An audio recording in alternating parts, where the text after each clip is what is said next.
Assalomu alaykum, hurmatli do'stlar. Bugun biz keyingi podkastimizni olyapmiz bu issiq kunlarda. Biz bugun mehmondamiz Buxoro innovatsion ta'lim va tibbiyot universitetida.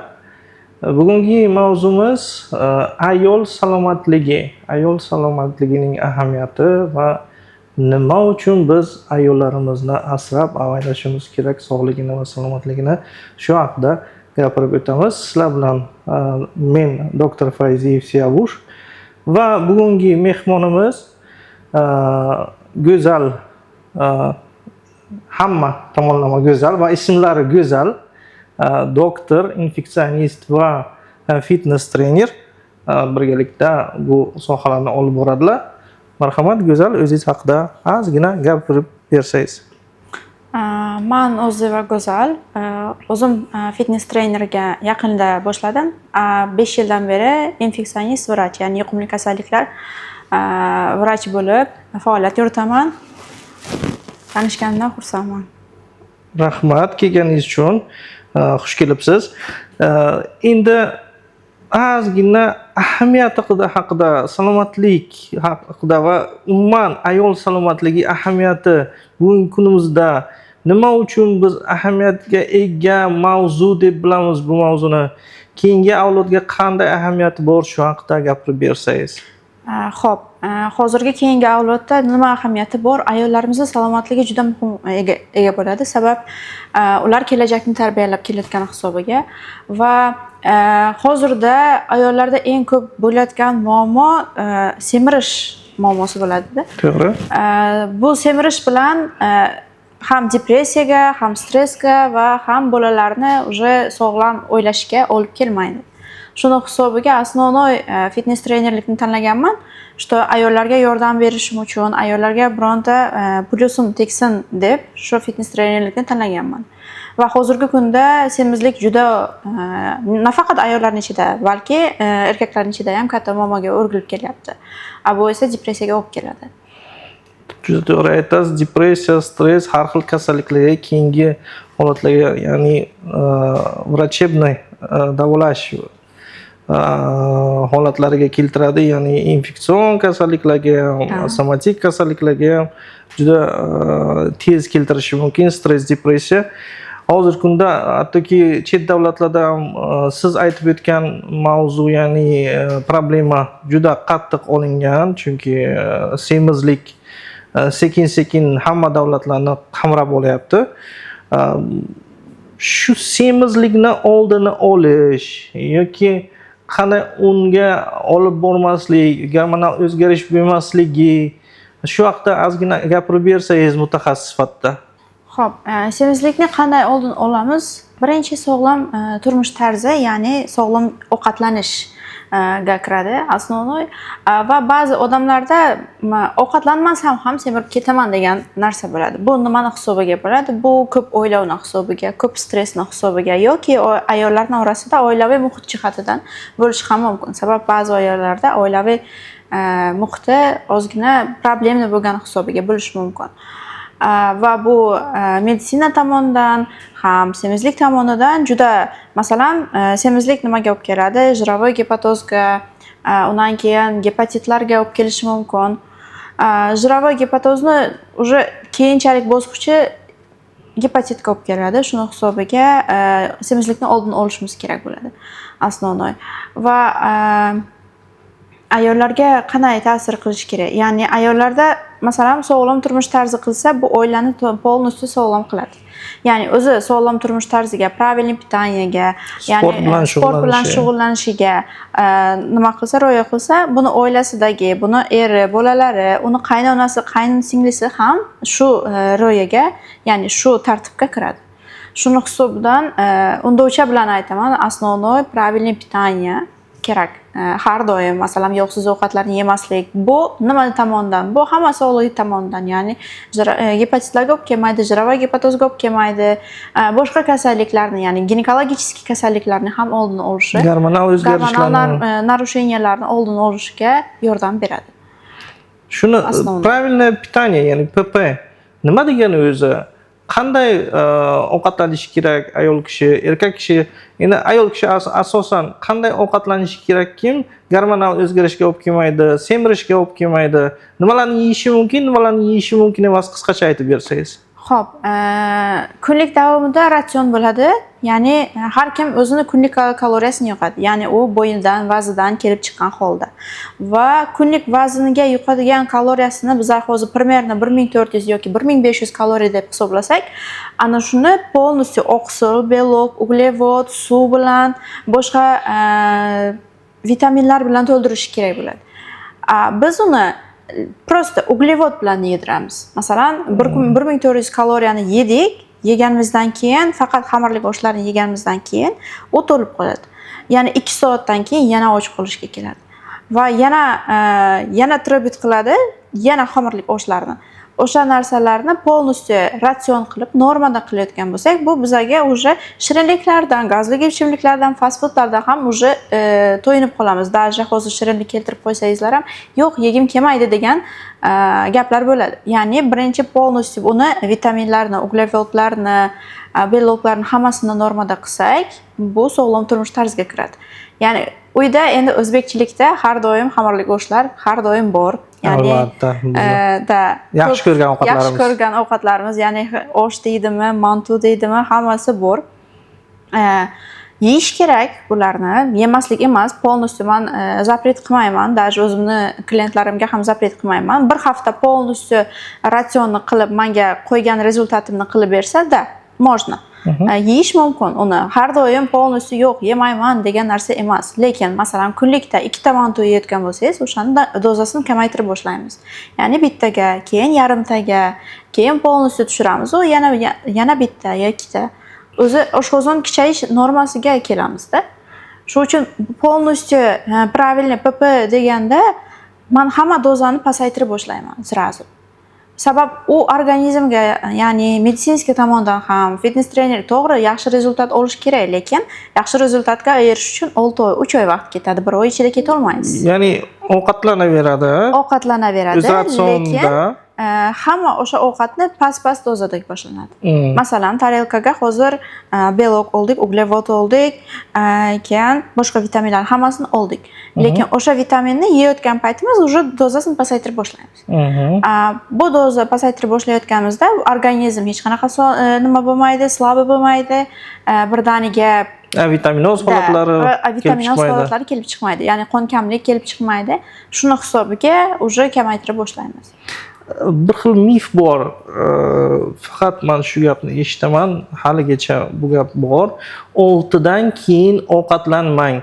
Siz shunga rioya qilasizmi yoki yo'qmi? To'g'risi, endi insonchilik, men ham rioya qilmayman ba'zi payti, lekin rioya qilishga harakat qilaman. Sabab o'zimda qo'ygan disiplina, maqsadni oshmaslik uchun. Lekin 6 dan keyin ovqatlanish degan narsaga men qarshiman. Yesin, lekin kam. Masalan, smuzilar, qanaqadir smuzilar, masalan, kelaylik detokslar, mevalar, smuzilarni qilib yesak bo'ladi. Lekin xamirli go'shtlar, oshlar, shashliklar, gazli ichimliklar ularga qarshiman. Ular уже 6 dan keyin yeyish mumkin emas. Lekin yeyish mumkin. Tvoroglarni, masalan, tvorogdan sut qilib, taxlab smuzi qilsangiz bo'ladi. Mevalardan smuzi qilib ichsangiz bo'ladi. Ya'ni ichak tozalash uchun detokslarni ichsangiz bo'ladi. Bular уже yeyish bo'ladi. Sabab organizm odam уже soat 10-11 gacha уже oshqozon o'rgatib bo'lganlar. Bu o'rganib bo'lgandan keyin sразу to'xtata olmaysiz bu narsani. Shuning uchun sekin-sekin balansni ushlab tushirishimiz mumkin bo'ladi aslida.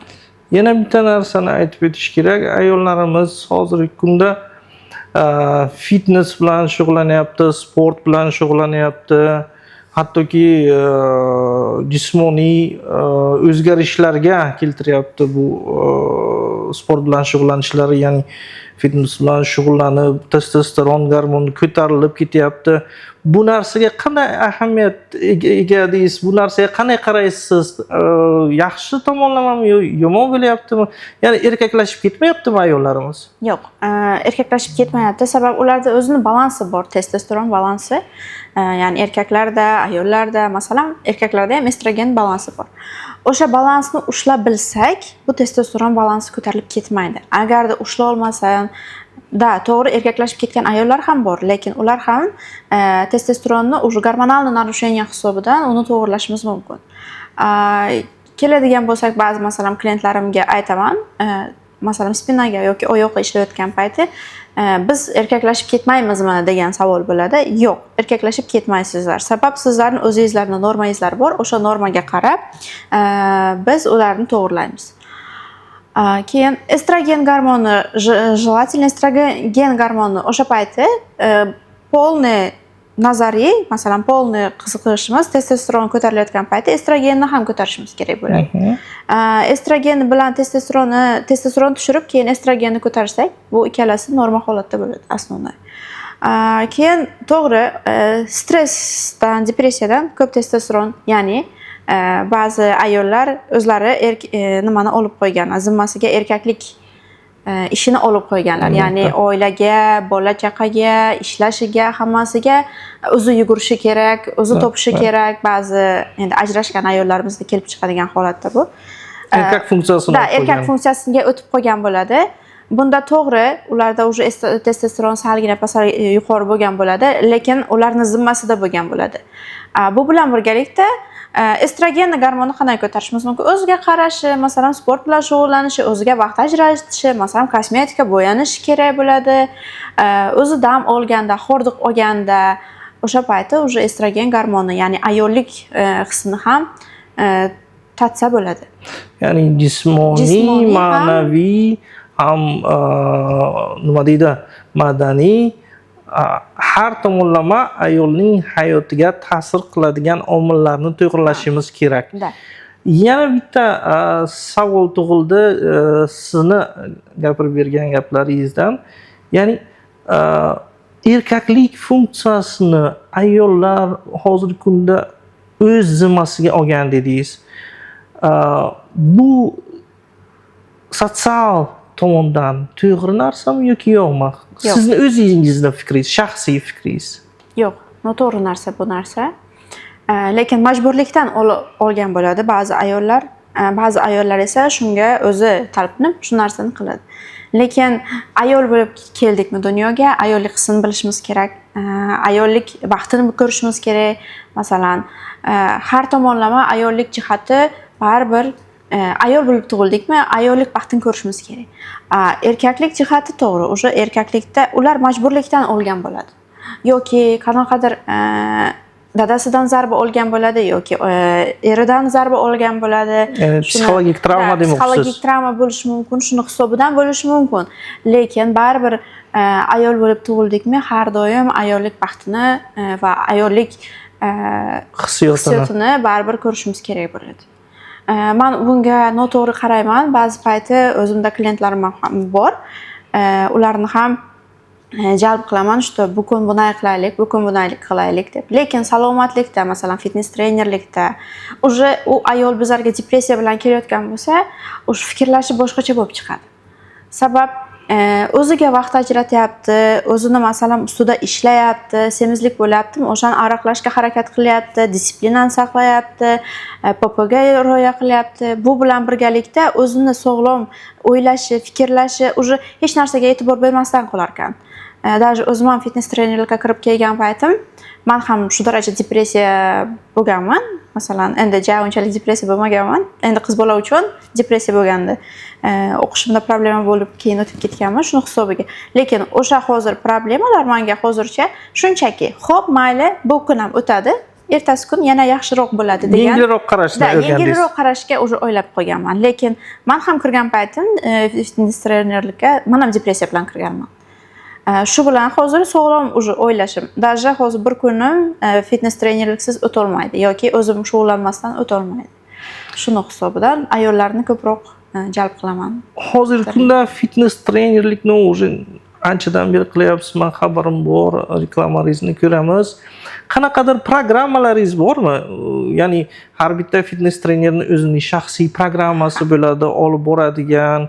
Shu haqida ozgina gapirib bersangiz mumkin, qiziq bo'ladi tomoshabinlarimizga. Xo'p, qanaqadir programma bor-da, lekin men asosiy programma bilan ishlayman.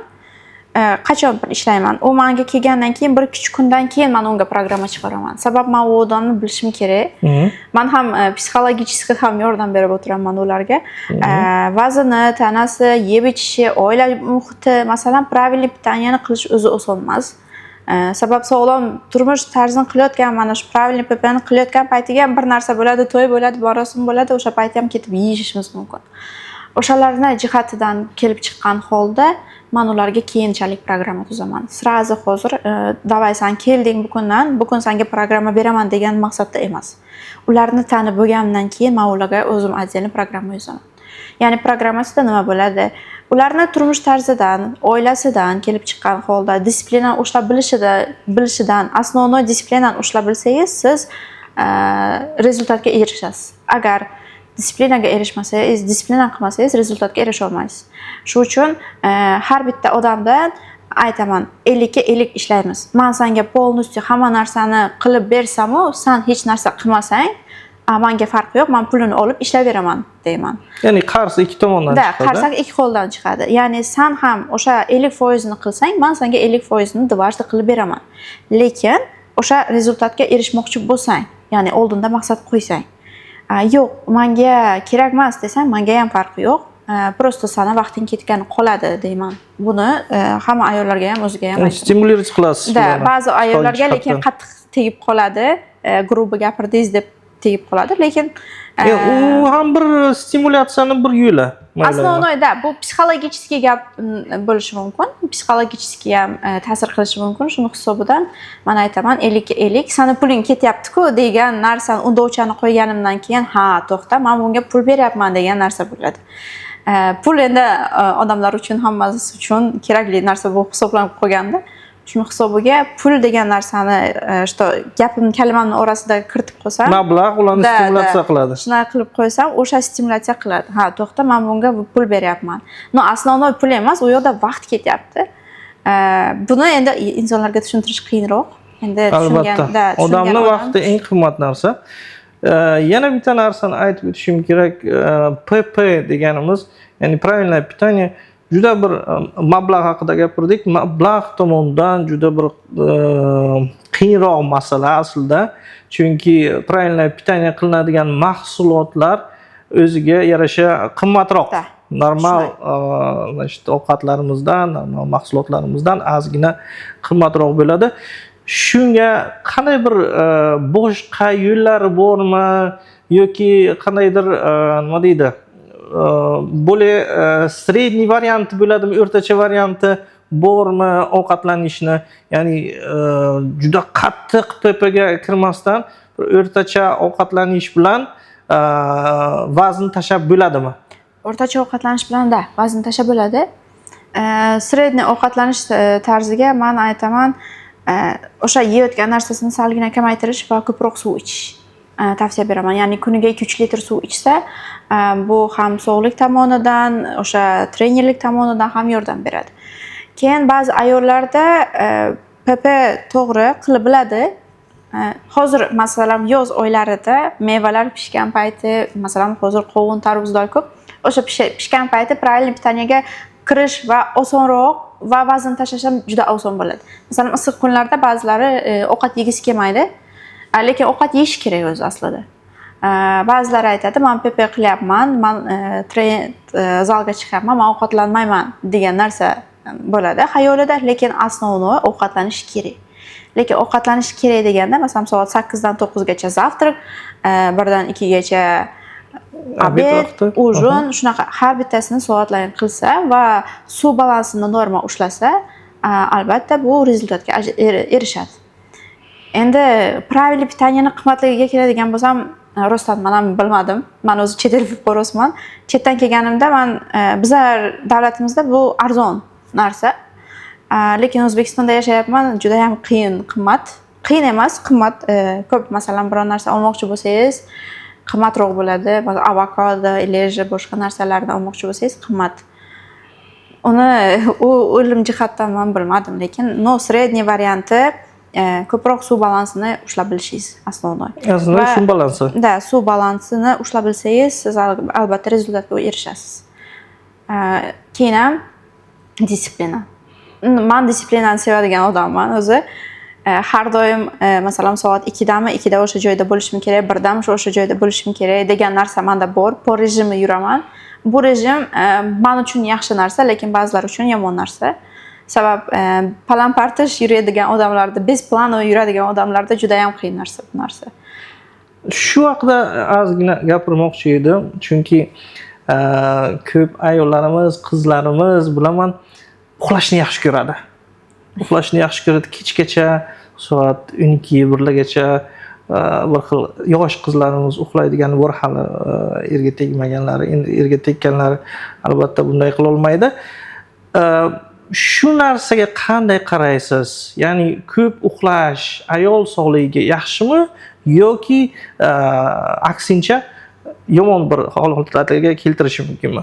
Ko'p uxlash ayol salomatligi uchun menimcha xato deb o'ylayman. Sabab ba'zi ayollarimiz bor, depressiya kirib qoldimi yoki bironta oilasida problema bo'ldimi, sirazi uyquga ketadi. Ba'zi ayollarimiz bor, sirazi ovqatlanishga ketadi. Ba'zilari esa вообще ovqatlanmaydi. Prosto hech nima qilmaydi, prosto zombidek yuraveradi-da.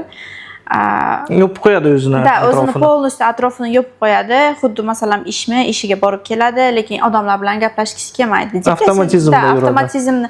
Depressiya deganda unaqa nima bo'lmasa kerak menimcha. To'g'ri, depressiya bu yomon narsa, lekin o'shani olib chiqishingizda ham o'zingiz qo'lingizda-da. Boshqa odamlar emas. Sizni atrofingizdagi yoki eringiz yoki qaynonangiz yoki onangiz yordam bermaydi. Sizni o'zingiz olib chiqishingiz kerak bo'ladi. Ya'ni to'xta, mana buni qilsak, bu narsa bo'ladi yoki qilmasak, tavakkal Xudodan deb o'sha depressiyadan chiqishimiz mumkin. Ko'p uxlaydiganlarga yo'q. Normasida soat 8 soatdan 9 soatgacha yoki 12 soatgacha, endi har kimning normasi bor. Men ham ko'proq uxlayman, lekin men harakat qilaman, чтобы kam uxlashga. Желательно hozir kam uxlayman, o'zi 3 soat yoki 4 soat uxlayman. Lekin bu narsa yomon. O'zi norma uyquni olsak, masalan soat 10da yotib soat 6da turadigan bo'lsak, bu уже normaga keladi. Ko'p uxlaydigan qizlarga aslida tavsiya berardim. Alloh yo'lida yurishni, ya'ni 5 vaqt namozni o'qishni maslahat berardim. Sabab ularda soatlayin vaqti bor. Masalan, bomdod namozi, keyin peshin namozi, xufton namozi bor. Har kuni uxlayotgan qizcha o'shani o'qishim kerak, bu narsani qilishim kerak degan narsa bo'ladi-da va har doim turadi. Masalan, bomdodga soat 5dami? 5da turadi. Peshinga уже soat 1dami? 1da turadi. Ya'ni o'sha normalizatsiya qiladi, bioritmni. Хотя бы disiplinani, masalan, regirovkani, grafikni хотя бы tuzib beradi. Shu uchun men maslahat berardim. O'zi hamma odamga maslahat beraman, bu farz. Lekin asosiy ko'proq uxlaydigan qizlarga ko'proq aytardim shu narsani. Juda yaxshi maslahat, juda yaxshi maslahat. Yana bitta narsani aytib o'tmoqchi edim. Yangi avlod masalasi, ya'ni sog'lom avlod deymiz, yangi avlod deymiz, sog'lom avlodga ayolning sog'ligini ahamiyati qanday? Ya'ni qaysi ma'noda bolalarimiz sog'lom tug'ilishi uchun ayollarimiz sog'lom bo'lishi kerak? Buni profilaktikasini qanday olib borishimiz mumkin? Как doktor, как fitness trener nima deb o'ylaysiz? Nima qilishimiz kerakki onalarimiz, kelajakdagi onalarimiz sog'lom bola tug'ishi uchun? Asosiy sog'lom bola tug'ish uchun oila psixologический tomondan yaxshi bo'lishi kerak. Ya'ni erkak ham, ayol ham bu joyda qarsak ikki qo'ldan chiqadi. Erkakni ham o'ylashi, fikrlashi yaxshi bo'lsa, ayolni ham o'ylashi, fikrlashi yaxshi bo'lsa, bunda sog'lom oila bo'ladi. Ya'ni sog'lom oila bo'lganda sog'lom farzandlar bu dunyoga keladi. Ya'ni ba'zi ayollarimiz bor, erkak kishilardan har doim rashk qilib o'tiradi, telefon qarab o'tiradi, voy meni erimga telefon keldi, u qildi, bu qildi. На самом деле u ish masalasi bo'yicha ishlayotgan bo'lishi mumkin yoki boshqa kollektividan, kollegasidan bironta nima bo'lishi mumkin, shuni hisobidan bo'lishi mumkin. Qarsak ikki qo'ldan chiqadi. Ya'ni rashk degan narsa, oila muhiti asosiy bolalarga ta'sir qiladi.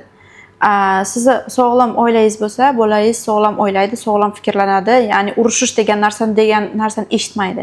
U to'g'ri ko'chaga chiqqan payt eshitishi mumkin, lekin oila muhiti уже 100dan 70% oila muhiti bo'ladi. Sizni oilangiz shu uchun psixologicheski ham ko'proq kitob o'qishni maslahat beraman.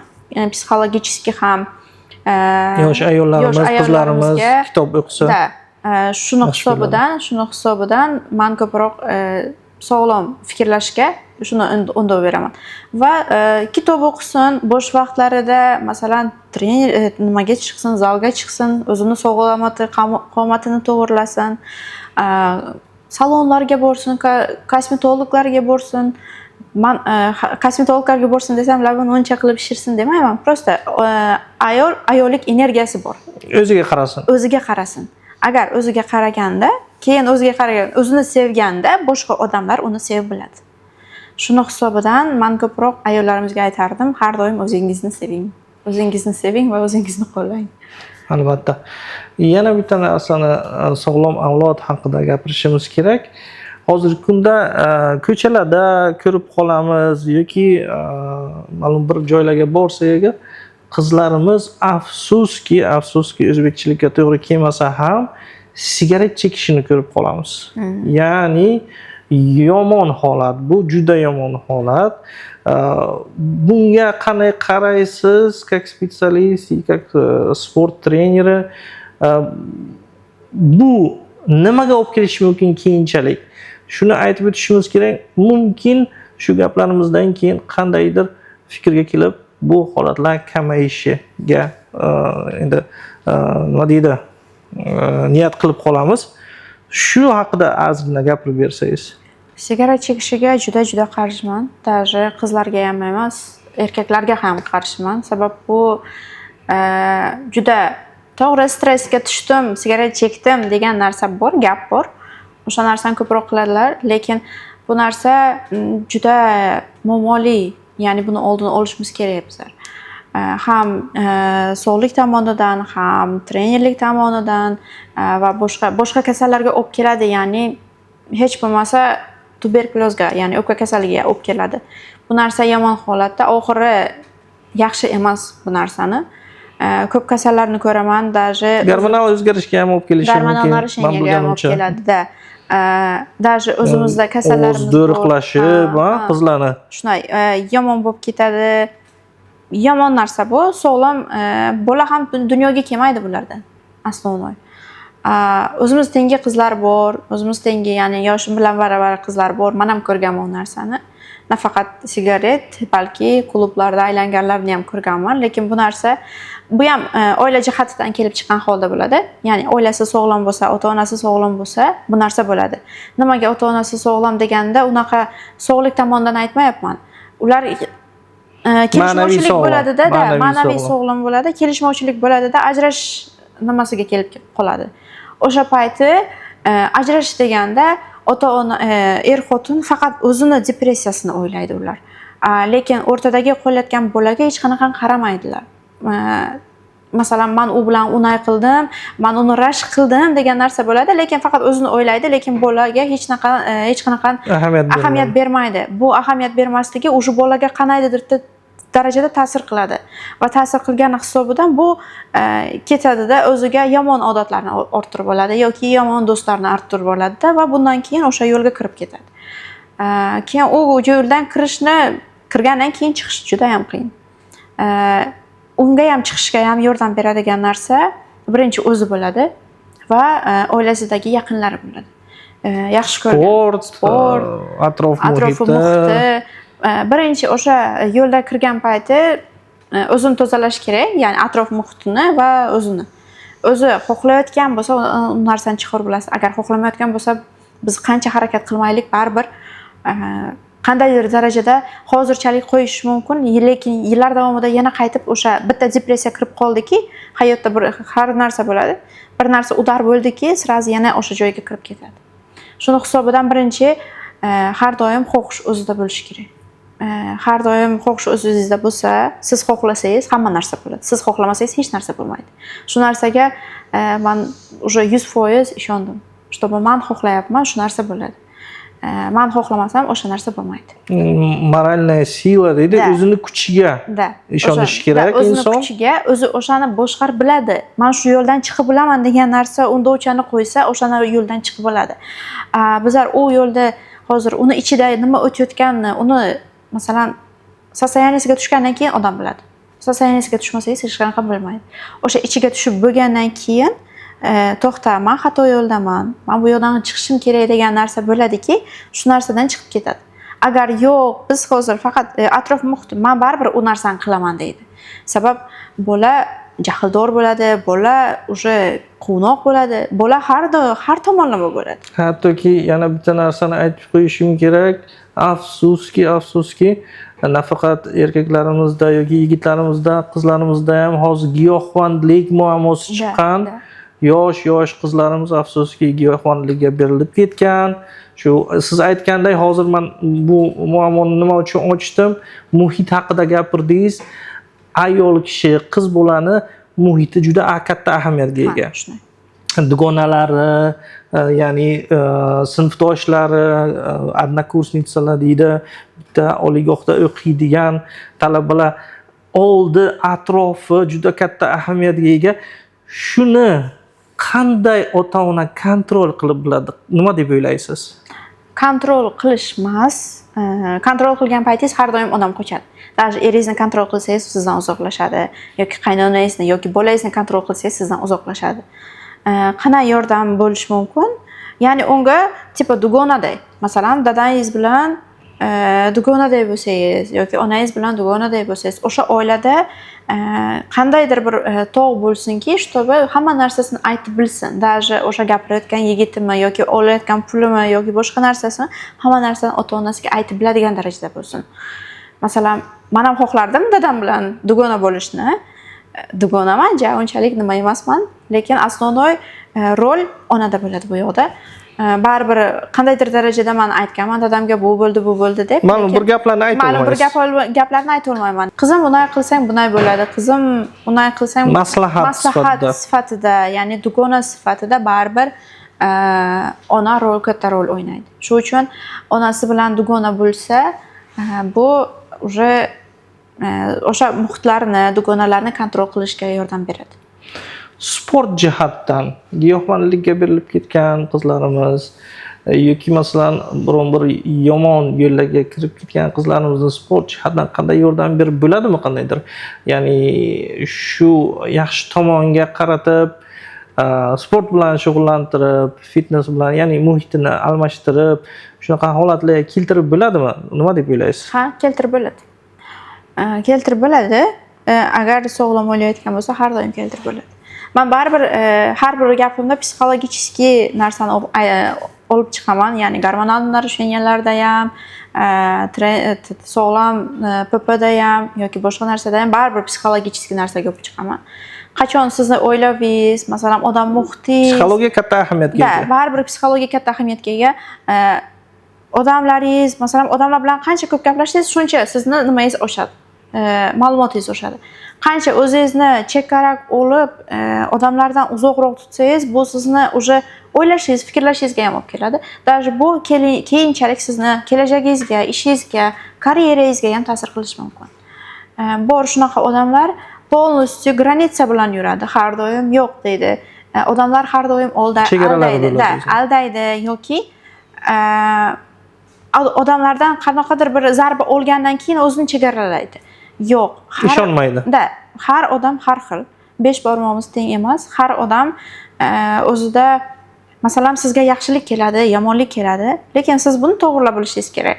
Ya'ni ko'ngli ochiqni, yo'lni ochiq degan narsa bor. Shuni har doim, ha mayli shuniki shunday bo'lgan ekan degan narsa bo'lishi kerak har doim. Shuning uchun baribir o'ylovda psixologический va odam muhitini va dunyoqarashini o'zgartirishni men juda ham xohlab qolardim. Ko'proq asosiy o'sha undovchani ko'proq qo'yardim. Rahmat katta doktor fikrlaringiz uchun. Yana oxirgi savolim ayol sifatida maslahatlaringiz ayollarimizga qanday hayotini o'zgartirsaki hayoti baxtli bo'lsin. yana bitta narsa, o'zingizni baxtli deb hisoblaysizmi? Shu savollarim. Xo'p, ayollar qanday o'zini baxtli qilsa, ayollarda aslida baxtli degan narsa birinchi muammosi pul bo'ladi. Endi qaysi bir ayolni so'rasangiz pul deydi. Endi hozir juda muammoli bo'lib ketgan, lekin aslida pul emas, pul komfort hisoblanadi aslida. Siz yashashingizga, pul nima qilishingizga, lekin aslida kitob o'qishni va 5 vaqt namozga kirgandan keyin hayotini qay darajada o'zgarishini men har doim maslahat beraman. Shu вообще уже sizni hayotingiz boshqacha o'zgarib ketadi, shu darajaga o'zgarib ketadi. Даже men ham kirayotgan paytim shunaqa edi. Meni hayotim dabdala edi. Masalan, qarzlarim ko'payib ketgan, qiz boshimga bo'lib chet davlatda yashash qiyinroq, lekin Xudo yo'liga masalan 5 vaqt narsani aytib o'tish kerak. Doktorimiz Turkmanistondan mehmon bu kishi necha yildan beri shu yerda o'qib, O'zbekistonimizda ishlab kelyaptilar.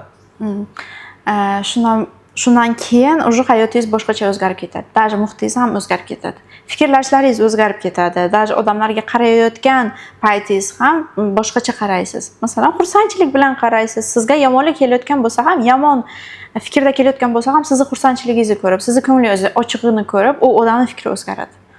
Shu uchun har doim kitob o'qishni va 5 vaqt namoz o'qishni va o'zida masalan zalga chiqsin, o'ziga qarasin, har doim o'zini sevsin.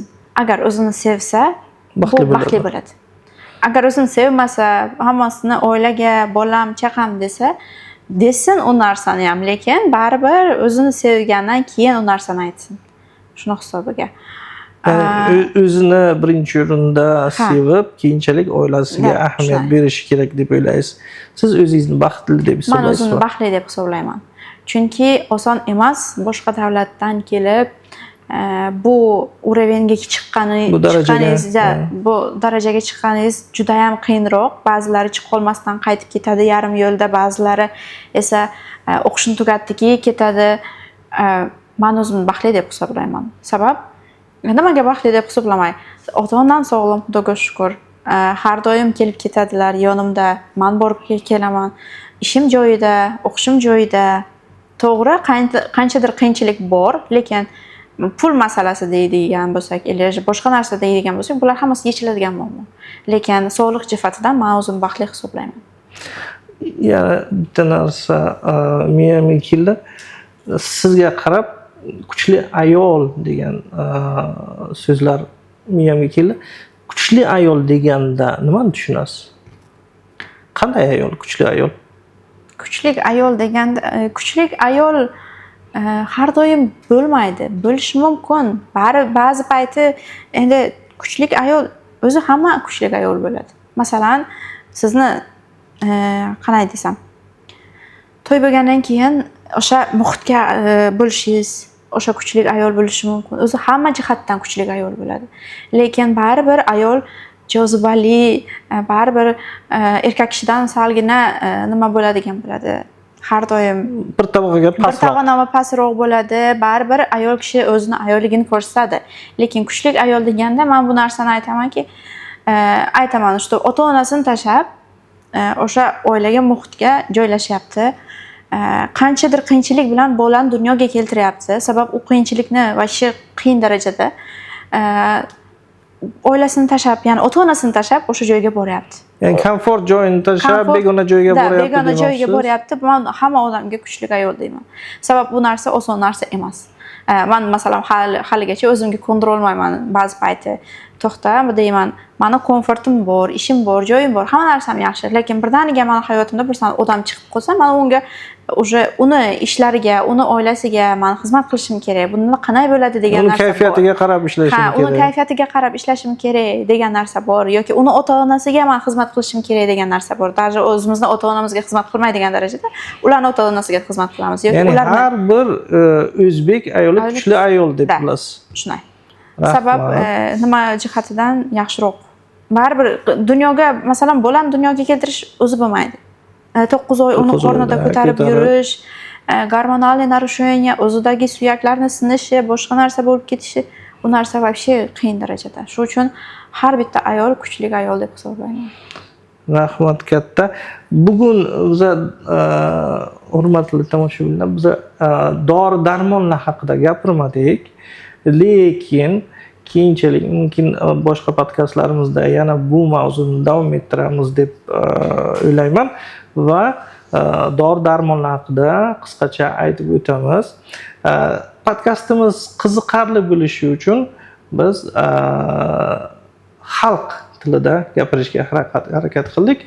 Sizlarga rahmat, podpischilarimizga rahmat katta va podpiska bosishni unutmanglar, like bosishni unutmanglar.